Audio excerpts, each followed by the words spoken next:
warahmatullahi wabarakatuh. Hai anak-anak, bertemu lagi dengan Wulan.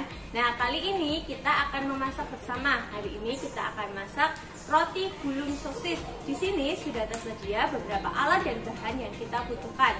Untuk lebih jelasnya apa saja bahan yang kita gunakan, berikut penjelasannya.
Hasil akhir masakan kita hari ini yaitu roti gulung sosis.